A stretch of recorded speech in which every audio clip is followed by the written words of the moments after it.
ఆడపిల్ల విషయం దగ్గరికి వచ్చేటప్పటికి తల్లిదండ్రులకు ఉన్నటువంటి పరిమితి ఏమిటో తెలుసా? ఈ పిల్లని జీవితాంతం సుఖపెట్టడం నా చేతిలో ఉందా? ఈ పిల్లని సుఖపెట్టడం నా చేతులలో లేదు. ఈ పిల్లని సుఖపెట్టడం భర్త చేతులలో ఉంది. ఆయన సుఖపెడితే ఆమె సుఖపడుతుంది, నేనందరం సుఖపడతాం. అల్లుడు సుఖపెట్టేవాడు కాకపోతే చాలా ప్రమాదం. అందుకే అందున ఒక్కతే కూతురు అనుకోండి, ఆ అల్లుడి వలన కూతురు సుఖపడుతుందో సుఖపడదో, ఆమె జీవితం ఎలా ఉంటుందో అని తల్లిదండ్రుల యొక్క ప్రాణాలు బిగపట్టుకుని ఉంటారు. నేను ఒకప్పుడు కాంచీపురం పెడితే ఒక వృద్ధ పండితుడు ఒక ఆయన నా దగ్గరికి వచ్చి ఓ మాట అన్నాడు, అది నా జీవితంలో నేను మర్చిపోను.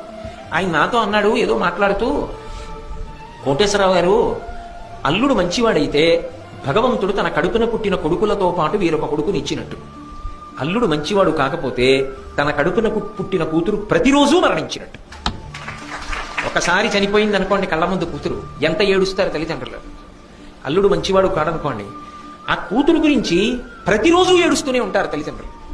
అదే అల్లుడు మంచివాడు, ఆ కూతురు ఖండాంతరములలో ఎక్కడో ఉండనివ్వండి, తన కళ్ళ ముందు లేదు, కానీ తల్లి తండ్రి పరమ సంతోషంగా ప్రశాంతంగా ఉంటారు. ఎందుకని అంటే ఒక్క కారణానికి, ఎవరు ఎలా ఉండనివ్వండి, అల్లుడు చాలు బంగారు తండ్రి, నా కూతుర్ని గుండెల్లో పెట్టుకు చూసుకుంటాడు, అదొక్కటి చాలు, ఆ తల్లిదండ్రులు బతికేస్తారు. మిగిలిన వాళ్ళు ఎంత అనుకూలంగా ఉండనివ్వండి, అల్లుడు ఒక్కడు సరైన వాడు కాడనుకోండి, ఆ కూతురు నాన్నగారు ఇవాళ ఇలా ఇబ్బంది పడ్డాను, నాన్నగారు ఇవాళ ఇలా ఇబ్బంది పడ్డాను అని చెప్తుంటే ప్రతిరోజు కూతురు చచ్చిపోయినంత బాధపడతాడు కదా గురువుగారు. అందుకని అల్లుడు మంచివాడైతే ఇంకొక కొడుకు పుట్టినట్టు. కొడుకుని చూడాలని ఎలా కోరుకుంటాడో తండ్రి, అలాగే మామగారు అల్లుణ్ణి చూడాలని కూడా అంతా పరితాపం పొందుతాడు, అంతా ప్రేమ పొందుతాడు. కాబట్టి కొడుకులతో ఒక కొడుకు పుట్టినట్టు. అల్లుడు మంచివాడు కాకపోతే అంత ప్రమాదం ఏర్పడినట్టు అన్నాడు. ఆ మాట నేను ఎప్పటికీ మర్చిపోను. ఎంత మహానుభావుడు అనుభవంతో చెప్పిన